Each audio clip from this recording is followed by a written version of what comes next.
"Please don't leave me again." The words echoed through the barren fields as if the wind itself was carrying the plea of a man who had lost everything yet still clung to the fragile hope of love and life returning to him.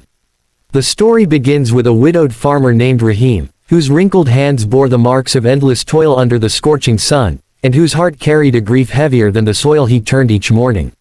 Once, his small piece of land had been alive with the laughter of his wife Amina, whose presence turned every hardship into joy, whose smile was the sunlight that guided him, whose voice was the lullaby that soothed his restless nights. But years ago, fate had stolen her away, leaving Rahim with nothing but silence that screamed louder than thunder and nights colder than the harshest winter.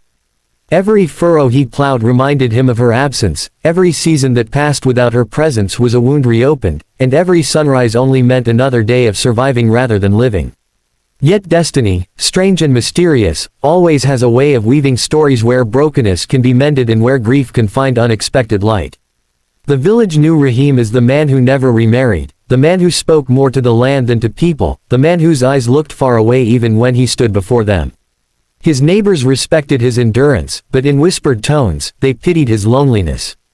What they didn't know was that Rahim's heart still spoke to Amina in every prayer, every whispered, "Don't leave me again," as he stared at the sky at night.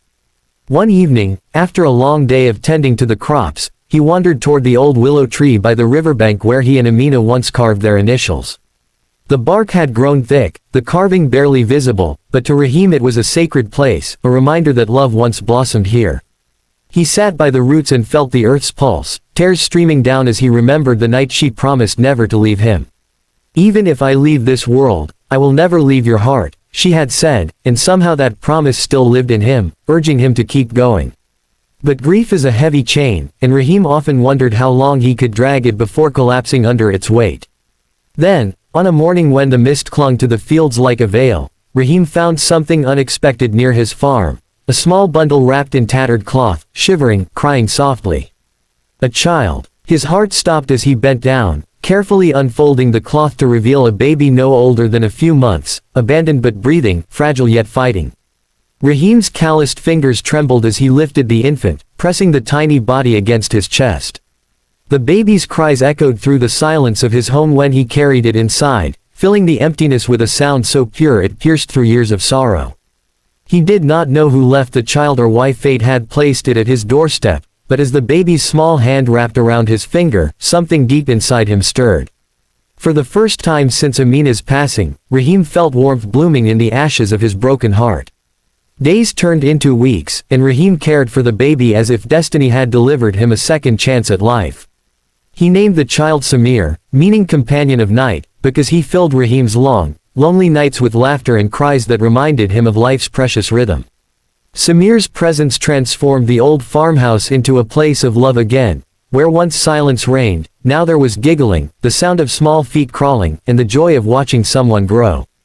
The villagers were shocked, curious, even suspicious of where the child came from, but Rahim's protective gaze silenced their questions. To him, Samir was not just a foundling, he was a gift from God, perhaps even an answer to his whispered pleas by the willow tree. Yet, beneath the joy, a fear lingered. What if Samir's real family returned? What if destiny would rip this newfound light away, just as it had with Amina?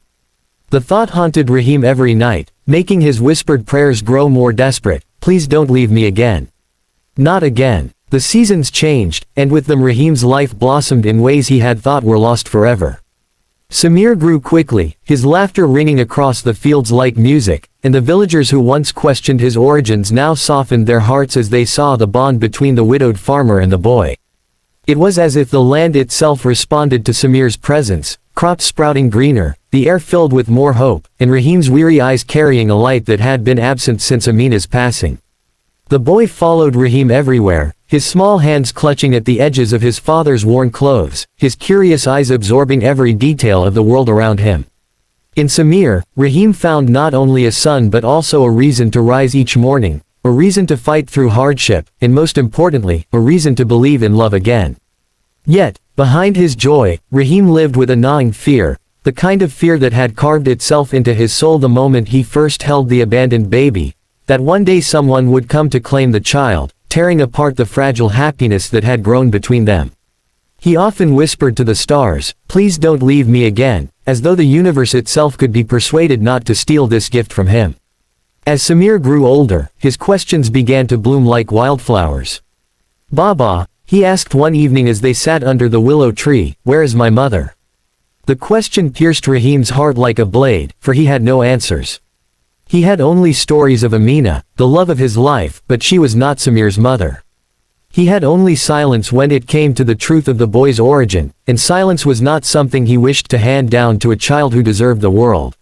So Rahim told him of Amina instead, painting her memory in bright colors, her kindness, her laughter, the way she believed love never truly dies.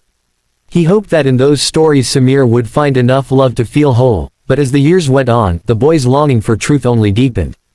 Rahim prayed every day that fate would remain merciful, that no one from the shadows of the past would step forward to claim what he had come to call his own. But fate, as always, listens to no man.